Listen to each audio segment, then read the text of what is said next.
Hi everyone, welcome back to दीक्षा's education hub. आज के इस लेक्चर में भी हम केमिकल रिएक्शन को ही कंटिन्यू करेंगे। आज हमें देखनी है कि कितने टाइप की ये जो रासायनिक प्रक्रियाएं हैं वो होती हैं। तो सबसे जो पहली टाइप रहेगी वो रहेगी आपकी कॉम्बिनेशन रिएक्शन। कॉम्बिनेशन नाम से ही पता लग रहा है कि कुछ चीज़ें आपस में कंबाइन करके कोई प्रोडक्ट बनाने वाली हैं। एग्जाम्पल, सेम एग्जाम्पल, जैसे हाइड्रोजन है और ऑक्सीजन है, आपस में जुड़ेगा और क्या बना देगा, वाटर। तो यहाँ पे हमने क्या देखा, हाइड्रोजन और ऑक्सीजन जो कि रिएक्टेंट हैं वो आपस में क्या हुए, कंबाइन हुए। तो जब दो या दो से ज़्यादा रिएक्टेंट आपस में कंबाइन करते हैं और एक प्रोडक्ट बना देते हैं तो उसी को हम क्या बोल देते हैं, कॉम्बिनेशन रिएक्शन। तो एग्जाम्पल और भी हो सकते हैं, जैसे जब आपके पास हाइड्रोजन और नाइट्रोजन आपस में जुड़ती है तो वहाँ पे भी क्या होती है, कॉम्बिनेशन होती है। ये देखो, हाइड्रोजन आपस में नाइट्रोजन, ये दोनों आपस में जुड़ेंगे और विल मेक वन प्रोडक्ट जिसका नाम है अमोनिया। वैसे ही मैग्नीशियम ऑक्साइड, वो जो कार्बन, याद करो ना, कल हमने पढ़ा था मैग्नीशियम रिबन को बर्न किया था और प्रोडक्ट क्या आई थी, वाइट कलर का पाउडर आया था, साथ में एक लाइट वाइट कलर की लाइट, फ्लेयरिंग लाइट आपको दिखी थी। तो ये मैग्नीशियम ऑक्साइड जब कार्बन डाइऑक्साइड के साथ जुड़ता है तो मैग्नीशियम कार्बोनेट बनता है। वैसे अगर जो आपका कार्बन मोनोऑक्साइड है वो ऑक्सीजन से जुड़ता है तो कार्बन डाइऑक्साइड बनती है। NaCl है, सॉल्ट याद करो जब हमने पीरियोडिक क्लासिफिकेशन पढ़ा था, तो जब Na आपका क्लोरीन के साथ जुड़ता है तो it will lead to the formation of NaCl। तो ये क्या बना रहा है, सोडियम क्लोराइड बना रहा है। तो कॉम्बिनेशन रिएक्शन में दो या दो से ज़्यादा रिएक्टेंट आपस में जुड़े और उन्होंने क्या किया, एक प्रोडक्ट बना दिया। तो this is the first type of the chemical reaction. उसके बाद आती है डिकम्पोजिशन। अब मान लो वाटर की मैं इलेक्ट्रोलिसिस कर देती हूँ, तो यहाँ पे ये जो वाटर है H2O, ये टूट के क्या बना देगा दोबारा से H2 और O2। तो ये जो हाइड्रोजन ऑक्साइड है यानी कि जो आपका वाटर है, इस टाइम पे ये रिएक्टेंट वाली साइड पे है, पर इसका डिकम्पोजिशन होके क्या बन रहा है, हाइड्रोजन और ऑक्सीजन। मतलब डिकम्पोजिशन, किसी चीज़ का टूटना, डिकम्पोज करना, जहाँ पे जो रिएक्टेंट होता है वो टूट जाता है अपने छोटे छोटे कॉन्स्टिट्यूएंट पार्ट्स में। इसके अलावा यहाँ पे हीट निकल सकती है, ठीक है, लाइट निकल सकती है, कोई भी रीज़न हो सकता है। तो जैसे यहाँ पे मैंने इलेक्ट्रिक करंट दिया, तो ये देखो पासिंग करंट, तो उससे क्या हुआ, मेरे पास हाइड्रोजन और ऑक्सीजन सेपरेट करके। तो this is the decomposition reaction, ये दूसरी टाइप रहती है।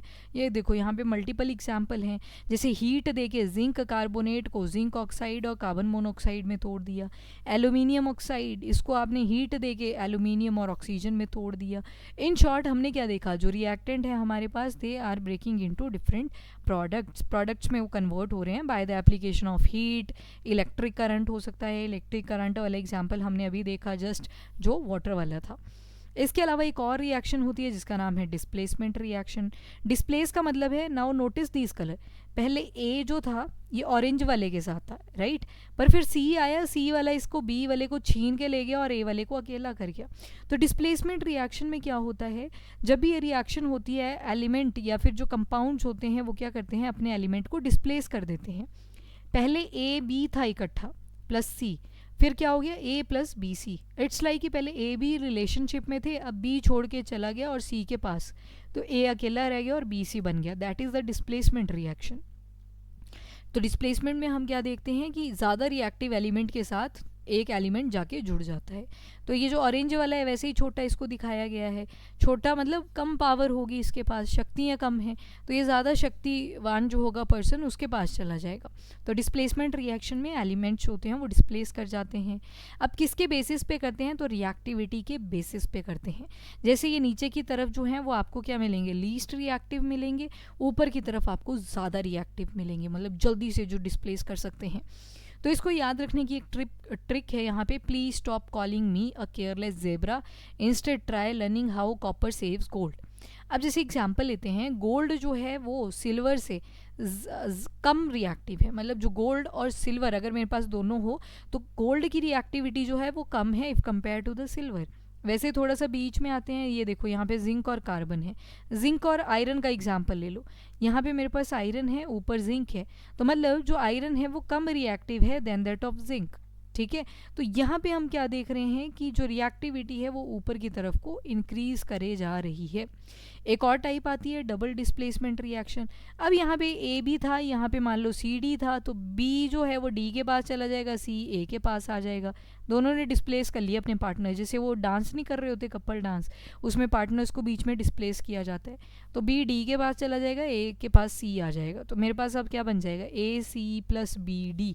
तो एग्जाम्पल यहाँ पे जैसे BaCl2 बेरियम क्लोराइड लिया है एक तरफ, और एक तरफ सोडियम सल्फेट लिया हुआ है। तो जो Ba है और इसके साथ क्लोरीन जुड़ा हुआ है ना, अब देखना ये जो Ba होगा ये किसके साथ जुड़ जाएगा, ये आगे SO4 के साथ जुड़ जाएगा, बेरियम सल्फेट बन जाएगा। और जो क्लोरीन था ये किसके साथ जुड़ जाएगा, ये Na के साथ जुड़ जाएगा, तो NaCl बन जाएगा। तो यहाँ पे हुई डबल डिस्प्लेसमेंट। पहले आपने डिस्प्लेसमेंट में क्या देखा, सिर्फ एक ही एलिमेंट डिस्प्लेस हो रहा था रिएक्टिविटी के बेसिस पे, पर यहाँ पे डबल डिस्प्लेसमेंट यानी कि दो एलिमेंट्स यहाँ पे डिस्प्लेस होने वाले हैं। अब यहाँ पे प्रेसिपिटेशन रिएक्शन भी हो सकती है, न्यूट्रलाइजेशन रिएक्शन भी हो सकती है। प्रेसिपिटेशन मतलब बाद में क्या होंगे, ऐसे छोटे छोटे जो क्रिस्टल लाइक स्ट्रक्चर है वो फॉर्म हो जाएंगे। न्यूट्रलाइजेशन रिएक्शन भी हो सकती है। ये न्यूट्रलाइजेशन का भी एग्जाम्पल देख लेते हैं। जैसे अगर मैं हाइड्रोक्लोरिक एसिड लेती हूँ और एक तरफ एक बेस ले लेती हूँ सोडियम हाइड्रोक्साइड, तो जब दोनों आपस में जुड़ेंगे तो ये जो हाइड्रोजन है ये इस OH के साथ जुड़ जाएगा और बन जाएगा आपके पास वाटर, और साथ में जो Na है वो Cl के साथ जुड़ जाएगा, NaCl। तो ये क्या होती हैं आपकी, इसको हम बोल सकते हैं न्यूट्रलाइजेशन रिएक्शन, क्योंकि एसिड और बेस दोनों ही स्ट्रॉन्ग थे, दोनों का इफेक्ट जो था वो नलीफाई हो गया, और जब एसिड और बेस आपस में जुड़ते हैं तो आपके पास सॉल्ट बन के आता है, वाटर साइड में निकलता है। तो ये डबल डिस्प्लेसमेंट रिएक्शन थी। अब प्रेसिपिटेशन रिएक्शन को देखोगे तो दो कंपाउंड जो होंगे वो रिएक्ट तो करेंगे पर एक इनसॉल्युबल सा सब्सटेंस बना देंगे। अब ये देखो यहाँ पे ये जो पहला कंटेनर लिया हुआ है ना ये वाला, तो ये जो आपके पास कंटेनर है इसके अंदर ये जो ट्रांसपेरेंट कलर की चीज़ दिख रही है ये है आपका लेड नाइट्रेट, ठीक है, इसमें लेड नाइट्रेट डाला हुआ है। और ये जो ऊपर किसी केमिस्ट ने एक हाथ में और बीकर पकड़ा हुआ है, तो इसके अंदर जो लिक्विड डाला हुआ है वो लिक्विड कौन सा है, ये पोटेशियम आयोडाइड है, Ki है। जब ये दोनों आपस में रिएक्ट किए, रिएक्ट करते ही यू विल नोटिस यहाँ पे येलो कलर सा बन गया। जैसे ही आप पोटेशियम आयोडाइड को डालना शुरू करते हो आपको नीचे येलो कलर दिखना शुरू हो जाता है। थोड़ी देर के बाद आप नोटिस करोगे ये जो येलो कलर था ये नीचे डिपॉजिट कर जाएगा, जैसे कि यहाँ पे। तो इसी रिएक्शन को क्या बोलते हैं, प्रेसिपिटेशन रिएक्शन। इसको दोबारा से एक बार समझ लो। हुआ क्या, ये जो नीचे वाला बीकर था, नीचे वाले बीकर में हमने लिया था पोटेशियम नाइट्रेट, ठीक है, और ऊपर वाले बीकर में कौन सा लिया हुआ है, तो ऊपर वाले में लिया है पोटेशियम आयोडेट। जैसे ही आप इसको नीचे डालना शुरू करोगे तो जो पोटेशियम, ये जो आपका लेड नाइट्रेट था, इसमें आपको जैसे ही पोटेशियम आयोडाइड इसको टच करेगा एक येलो कलर सा फॉर्म होने लग जाएगा। और ये जो येलो कलर फॉर्म होता है ये किसका होता है, ये होता है आपके प्रेसिपिटेट्स होते हैं। तो इसी रिएक्शन को हमने क्या बोल दिया, प्रेसिपिटेशन। थोड़ी देर के बाद आप नोटिस करोगे कि ये इनसॉल्युबल सा जो मटीरियल था ये सेटल डाउन कर जाएगा। Once it will settle down, तो reaction is known as precipitation reaction. Neutralisation reaction यानी कि कोई न्यूट्रल सा कंपाउंड बन रहा है, जैसे एसिड लेंगे एक बेस लेंगे, दोनों आपस में जुड़ेंगे, दे विल फॉर्म सॉल्ट और साथ में निकलेगा वाटर। अभी एग्जाम्पल देखा हमने HCl प्लस आपके पास NaOH जो कि एक बेस है, तो यहाँ पे H जो है वो OH के साथ जुड़ जाएगा, Na जो है वो Cl के साथ जुड़ जाएगा और बन जाएगा यहाँ पे सॉल्ट प्लस वाटर। तो डबल डिस्प्लेसमेंट रिएक्शन का ही एक एग्जाम्पल है न्यूट्रलाइजेशन रिएक्शन, जहाँ पे दो एलिमेंट डिस्प्लेस हो रहे हैं। A भी था, यहाँ पे CD था, A जो है वो D के साथ जुड़ गया या B है वो C के साथ जुड़ गया, BC प्लस AD बन जाएगा। तो यहाँ पे डबल डिस्प्लेसमेंट हो रही है, दो एलिमेंट डिस्प्लेस कर रहे हैं, तो इसी वजह से ये डबल डिस्प्लेसमेंट का एग्जाम्पल आ जाता है। उसके बाद आती है हमारे पास रिडॉक्स रिएक्शन। रिडॉक्स रिएक्शन में दो शब्द हैं, एक है रेड और एक है ऑक्स। रेड रिप्रेजेंट करता है रिडक्शन को और ऑक्स रिप्रेजेंट करता है ऑक्सीडेशन को। तो कभी कभी क्या होगा, ये जो रिडक्शन और ऑक्सीडेशन है ये दोनों एक साथ अकर करेंगी और जिस वजह से रिएक्शन का नाम पड़ गया रिडॉक्स रिएक्शन। पर ये रिडॉक्स रिएक्शन होती क्या है उसको समझने से पहले हमें पता होना चाहिए ऑक्सीडेशन क्या है। ऑक्सीडेशन नाम से ही पता लग रहा है कि ऑक्सीजन की एडिशन। तो ऑक्सीडेशन में क्या होता है, ऑक्सीजन की एडिशन होती है और हाइड्रोजन का रिमूवल होता है। जबकि रिडक्शन के केस में आप देखोगे हाइड्रोजन की एडिशन हो जाएगी और जो ऑक्सीजन है उसका रिमूवल हो जाएगा। तो यहाँ पे अगर आपको बेटर वे में अंडरस्टैंड करना है, मैं तो दोनों पढ़ाऊंगी, बट आपको एक ही कॉन्सेप्ट याद रखना है, ऑक्सीडेशन वाला। रिडक्शन जो है वो हमेशा आपको उल्टा ही मिलेगा। तो ऑक्सीडेशन में हमने क्या देखा, ऑक्सीजन की एडिशन होगी और हाइड्रोजन का रिमूवल देखने को मिल जाएगा। इलेक्ट्रॉनिक कॉन्सेप्ट के बेसिस पे अगर देखोगे तो ऑक्सीडेशन में क्या होगा, हमेशा ये इलेक्ट्रॉन्स को डोनेट करेंगे। ऑक्सीडेशन में आप क्या देखोगे, ऑक्सीडेशन में जो इलेक्ट्रॉन्स होंगे उनका हमेशा डोनेशन देखने को मिलेगा। तो रिडक्शन में उल्टा हो जाएगा। रिडक्शन के केस में आप हमेशा नोटिस करोगे कि इलेक्ट्रॉन्स का गेन किया जाएगा। तो गेन होगा और जैसे ही गेन होगा यहाँ पे रिडक्शन की रिएक्शन में, तो यहाँ पे अगर छोटे से डब्बों में इनको देखना हो तो ये ए है, ये बी है, यहाँ पे इलेक्ट्रॉन लूज कर रहा है, ठीक है। तो लूज कर रहा है तो मतलब डोनेट कर रहा है, तो कौन सी रिएक्शन है, ऑक्सीडेशन रिएक्शन है। और जो बी है ये आगे चल के गेन कर रहा है, तो गेन कर रहा है तो कौन सी रिएक्शन हो जाएगी, यहाँ पे आपके पास रिडक्शन हो जाएगी। That's how it happens. और जब भी जो भी सब्सटेंस ऑक्सीडेशन को शो करेगा वो खुद क्या हो जाता है, वो बन जाता है रिड्यूसिंग एजेंट। उल्टा याद रख लेना, एजेंट की टर्म्स में जो भी ऑक्सीजन को शो करेगा, ऑक्सीडेशन को शो करेगा, मतलब वहाँ से लॉस ऑफ इलेक्ट्रॉन्स होंगे, तो खुद वो क्या बन जाएगा, रिड्यूसिंग बन जाएगा और दूसरे सामने वाले को क्या कर देगा, ऑक्सीडाइज कर देगा। तो एजेंट्स के बेसिस पे दो डिफरेंट कॉन्सेप्ट आपको मिल जाएंगे। ऑक्सीडाइजिंग एजेंट क्या होता है, वो खुद ऑक्सीडाइज हो जाता है जब दूसरे को ऑक्सीडाइज करता है, पर खुद क्या हो जाएगा, रिड्यूस हो जाएगा। उल्टा है ये कॉन्सेप्ट। और रिड्यूसिंग एजेंट कौन होता है, जो दूसरों को रिड्यूस करता है और अपने आप ऑक्सीडाइज हो जाता है। तो एजेंट जो होते हैं, एजेंट्स मीडियोकर, मिडल मैन जो होता है एक तरह से, उसको आप यहाँ पे अज्यूम करके चल सकते हो। तो यहाँ पे क्या हो रहा है, ऑक्सीडाइजिंग एजेंट में ये दूसरों को ऑक्सीडाइज करने के चक्कर में खुद रिड्यूस कर गया, और रिड्यूसिंग एजेंट दूसरों को रिड्यूस करते हुए अपने आप क्या हो गया, ऑक्सीडाइज हो गया। उल्टा है यहाँ पे। तो जब भी यहाँ पे ऑक्सीजन लूज करेगी तो रिडक्शन बोलेंगे, और जब गेन होगी ऑक्सीजन तो उसको ऑक्सीडेशन बोलेंगे। तो ये एग्जाम्पल से हमने समझ लिया कि कैसे कैसे रहती हैं चीज़ें। अब देखो यहाँ पे जिंक का जो ऑक्सीडेटिव नंबर था ना, वो ऑक्सीडेटिव नंबर्स होते हैं, ये आपने करने तो नहीं है, ये 0 होता है, और यहाँ पे लिखा है 2 पॉजिटिव, तो मतलब क्या हुआ है, लॉस ऑफ इलेक्ट्रॉन्स हुआ है। पॉजिटिव कब लगता था, जब लॉस ऑफ इलेक्ट्रॉन अकर करता था। तो यहाँ पे क्या हुई है, ऑक्सीडेशन हुई है। वहीं पे ये Cu2 पॉजिटिव है, मतलब इसके अंदर 2 इलेक्ट्रॉन्स और ऐड हो सकते हैं। तो जैसे ही जिंक ने अपने 2 इलेक्ट्रॉन लूज किए थे, वो किसको दे दिए थे, कॉपर आयन को। तो कॉपर आयन को जैसे ही इलेक्ट्रॉन मिले तो इसका ऑक्सीडेशन नंबर कॉपर का 0 आ जाएगा, तो इसमें ऑक्सीडेशन का नंबर जो है वो इंक्रीज हुआ है, ऊपर -2 आता है इसका। तो जैसे ही इंक्रीज हुआ तो इसकी जो प्रोसेस है इसको हम बोल देते हैं कि रिडक्शन रिएक्शन हुई। ओवरऑल अगर छोटे शब्दों में देखें तो एक तरफ लिखेंगे हम ऑक्सीडेशन के बारे में, एक तरफ लिखेंगे रिडक्शन के बारे में। ऑक्सीडेशन का मतलब है ऑक्सीजन ऐड, हाइड्रोजन रिमूव।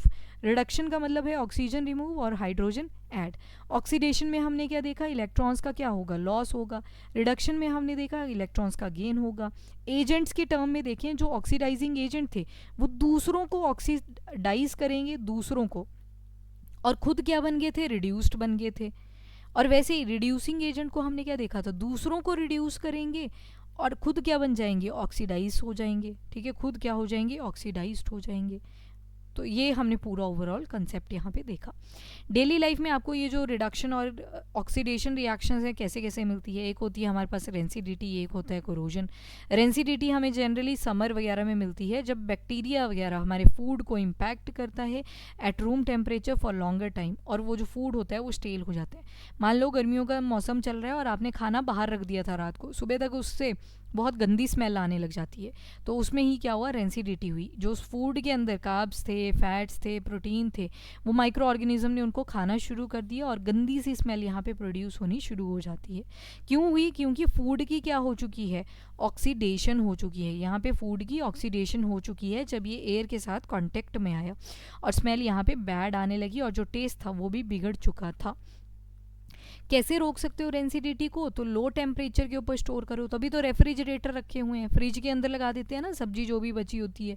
तो ये क्या करता है, माइक्रो ऑर्गेनिजम्स की एक्टिविटी को स्लो डाउन कर देता है, जिसकी वजह से खाने का जो शेल्फ लाइफ है वो थोड़ा इंक्रीज कर जाता है, सुबह भी आप उसको खा पाओगे। एंड या फिर आप प्रिजर्वेटिव्स ऐड कर सकते हो, जैसे एग्जाम्पल लेते हैं पिकल का, अचार का।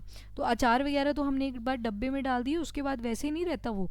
क्यों रहता है? क्योंकि उसमें हमने सॉल्ट्स वगैरह ऐड कर दिए होते हैं, शुगर ऐड कर दी होती हैं, जो कि एज अ प्रिजर्वेटिव की तरह एक्ट करती हैं। और वैसे ही आपने चिप्स, टकाटक, कुरकुरे, इनके पैकेट्स अगर नोटिस किए हो तो इनके अंदर कौन सी गैस स्टोर करी होती है? नाइट्रोजन। नाइट्रोजन भी क्या करती है, जो माइक्रोबियल एक्टिविटीज़ होती हैं उनको कंट्रोल करके रखती है। तो ये भी यहाँ पे हम यूज़ कर लेते हैं। कोरोजन की बात करें, अब देखो हमने रस्टिंग तो सुना है, रस्टिंग मतलब लोहे को जंग लग जाना। तो रस्टिंग जो है वो एक एग्जाम्पल आता है कोरोजन का। तो फिर अगर एग्जाम्पल है रस्टिंग, कोरोजन का, जंग लगने का, तो कोरोजन होता क्या है? कोरोजन में और भी बहुत सारी मेटल्स आ सकती हैं। हम रस्टिंग में तो आयरन का ही केस पढ़ते हैं, पर कोरोजन के केस में बहुत सारी मेटल्स आ सकती हैं। तो जब भी मेटल आर्टिकल जब हवा के, पानी के कांटेक्ट में आते हैं, तो उस केस में क्या होता है, मेटल जो होती हैं वो उफनसी नहीं जाती, उफनती हैं और ख़त्म होने लग जाती हैं। तो ये होती है आपकी कोरोजन। तो बाकी मेटल्स के ऊपर जब जंग लगता है तो वहाँ पे हम वर्ड यूज़ कर लेते हैं कोरोजन। अब कैसे कोरोजन को रोका जा सकता है, यहाँ पे अब एग्जाम्पल देखें, रस्टिंग का हम पढ़ेंगे। रस्टिंग भी तो वही थी, रस्ट जो बनी थी, क्या थी रस्ट का फॉर्मूला? Fe2O3.NH2O, मतलब वाटर के कितने भी मॉलिक्यूल हो सकते हैं। पेंट अप्लाई कर दो, ल्यूब्रिकेंट्स लगा दो ताकि वो नरम हो जाए, और पहले उसके कांटेक्ट में जो भी चीज़ हम लोहे के ऊपर अप्लाई करते हैं ना, उसके साथ पहले पानी को, ऑक्सीजन को रिएक्ट करना पड़ता है, तब जाके वो फिर लोहे तक पहुंचती है। जब तक ये निकलता है पेंट, हम दोबारा से अप्लाई कर देते हैं, तो इस तरह से हमारा लोहा प्रिजर्व हो जाता है। गैल्वेनाइजेशन में क्या करते हैं हम, जब हमने रिएक्टिविटी देखी टाइप ऑफ रिएक्शन में, तो हमने देखा था आयरन नीचे था ना, जिंक ऊपर था, इसके ऊपर कार्बन था। तो हम आयरन के ऊपर ना जिंक की कोटिंग भी कर देते हैं। ये अगर मेरे पास आयरन है, इसके ऊपर हम जिंक की कोटिंग लगा देंगे, क्योंकि जिंक ज़्यादा रिएक्टिव है, और ज़्यादा रिएक्टिव है तो पहले जिंक के साथ लड़ना पड़ेगा ऑक्सीजन और आपके वाटर मॉलिक्यूल को। तो आयरन जो है इस तरह से भी प्रोटेक्ट करा जा सकता है। जब भी आयरन के ऊपर आप जिंक की प्लेटिंग कर देते हो, तो उस प्रोसेस को हम बोलते हैं गैल्वेनाइजेशन। इलेक्ट्रोप्लेटिंग कर दी जाती है। इलेक्ट्रोप्लेटिंग में इलेक्ट्रोलिसिस प्रोसेस की हेल्प से कॉपर और क्रोमियम का अलॉय बनाया जाता है, और वो आयरन के ऊपर लगा दिया जाता है। मतलब आयरन को प्रिजर्व करने का क्या तरीका है एक और, कि आयरन के ऊपर कॉपर या फिर क्रोमियम, इन दोनों को मिक्स करके इनकी प्लेटिंग लगाई जा सके।